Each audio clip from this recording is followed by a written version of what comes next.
Hello everyone, आप लोगों का बहुत बहुत स्वागत है my YouTube channel Naimuddin law classes में।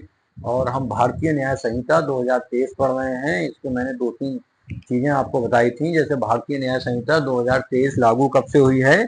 तो लागू हुई है 1 जुलाई 2024 से। अधिनियम संख्यांक क्या है? अधिनियम संख्यांक है 45। कितनी धाराएं हैं? 358। कितने अध्याय हैं? 20। ये चीज़ तो आपको याद रखनी ही है जरूर।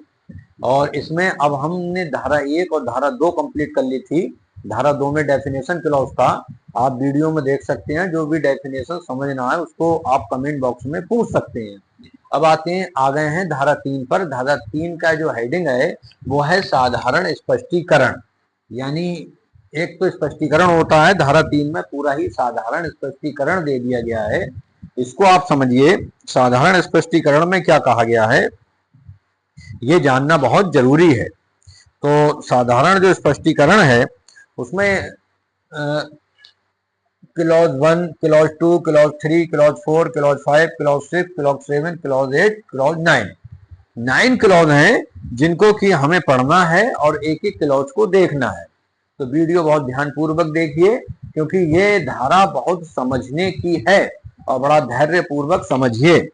तो क्लॉज 1 क्या कहता है इसको मैं बताता हूं आपको कि सेक्शन 3 क्लॉज 1, इस संहिता में सर्वत्र अपराध की प्रत्येक परिभाषा, जो परिभाषा हम लोग पढ़ चुके हैं, प्रत्येक दंड उपबंध और प्रत्येक ऐसी परिभाषा या दंड उपबंध का प्रत्येक दृष्टांत साधारण अपवाद शीर्षक वाले अध्याय में अंतर्दिष्ट अपवादों के अध्याधीन समझा जाएगा, चाहे उन अपवादों को ऐसी परिभाषा, दंड उपबंध या दृष्टांत में दोहराया ना गया हो। भले चाहे आगे अपराधों में या दोहराया ना गया हो, फिर भी उन्हें वही समझा जाएगा। जैसे इसका दो इलिस्ट्रेशन है, बहुत अच्छे हैं। इस संहिता की वे धाराएं जिनमें अपराधों की परिभाषा अंतर्विष्ट है या अभिव्यक्त नहीं करती है कि 7 वर्ष से कम आयु का बालक ऐसा अपराध नहीं कर सकता, किंतु परिभाषा साधारण अपवाद की अध्ययन समझी जानी है, जिसमें यह उपबंधित है कि कोई बात जो 7 वर्ष से कम आयु के बालक द्वारा की जाती है अपराध नहीं है। भले चाहे ऐसा लिखा भी ना हो, जैसे मृत्यु है उसमें नहीं लिखा है कितने उम्र का आदमी मृत्यु कर सकता है, लेकिन फिर भी साधारण अपवाद में है कि 7 वर्ष से कम आयु का बालक मृत्यु नहीं कर सकता, तो यही माना जाएगा कि वह मृत्यु नहीं कर सकता। इलिस्ट्रेशन सेकेंड है इसका कि का एक पुलिस अधिकारी वारंट के बिना या को जिसने हत्या की है पकड़ लेता है।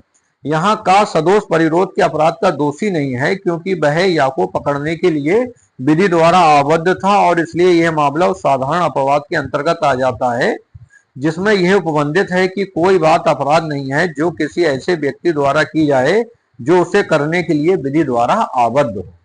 तो ये बात भी क्या चली जाती है साधारण अपवाद के अंतर्गत। ये साधारण स्पष्टीकरण है, इसको बड़ा ध्यान से आप समझिए। क्लॉज 2 कहता है, सेक्शन 3 का क्लॉज 2, प्रत्येक पद जिसका स्पष्टीकरण इस संहिता के किसी भाग में किया गया है, इस संहिता के प्रत्येक भाग में उस स्पष्टीकरण के अनुरूप ही प्रयोग किया जाएगा। क्लॉज 3 इसका कहता है कि जब कोई संपत्ति, ये बहुत महत्वपूर्ण है, इसको बड़ा ध्यान से समझिए, जब कोई संपत्ति किसी व्यक्ति के कारण उस व्यक्ति का पति, पत्नी, लिपिक या सेवक के कब्जे में है, तब वह संहिता के अर्थ के अंतर्गत उस व्यक्ति के ही कब्जे में समझी जाएगी। मान लीजिए कोई महिला है, उसे उसके पति के कब्जे में है, ठीक है, उसके सेवक के कब्जे में है, उसके लिपिक के कब्जे में है, तो भी यह माना जाएगा उस संपत्ति का अधिकार उस महिला का है। ऐसे यदि कोई पुरुष है, संपत्ति उसकी पत्नी के कब्जे में है, उसके लिपिक के कब्जे में है, क्लर्क के या उसके सेवक के कब्जे में है, तो भी ये माना जाएगा कि उस संपत्ति पर अधिकार उस व्यक्ति का है। ये कहता है सेक्शन 3 क्लॉज 3। अब आते हैं सेक्शन 3 क्लॉज 4।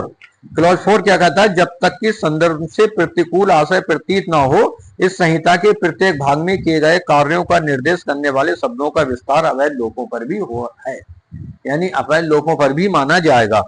सेक्शन 3 क्लॉज 5, जब कोई आपराधिक कार्य कई व्यक्तियों द्वारा अपने सबके सामान्य आशय को अग्रसर करने में किया जाता है, तब ऐसे व्यक्तियों में से प्रत्येक व्यक्ति उस कार्य के लिए उसी प्रकार दायित्व के अधीन है मानो वह कार्य उसने अकेले किया है। इस सामान्य आशय का अलग एक टॉपिक है, उसको अलग समझेंगे, यहाँ इतना ही समझ लीजिए। सेक्शन 3 क्लॉज 6, जब कभी कोई कार्य जो आपराधिक ज्ञान या आशय से किए जाने के कारण ही आपराधिक है कई व्यक्तियों द्वारा किया जाता है, तब ऐसे व्यक्तियों में से प्रत्येक व्यक्ति जो ऐसे ज्ञान या आशय से उस कार्य में सम्मिलित होता है उस कार्य के लिए उसी प्रकार दायित्व के अधीन है, मानो वह कार्य उस ज्ञान या आशय से अकेले उसी द्वारा किया गया हो।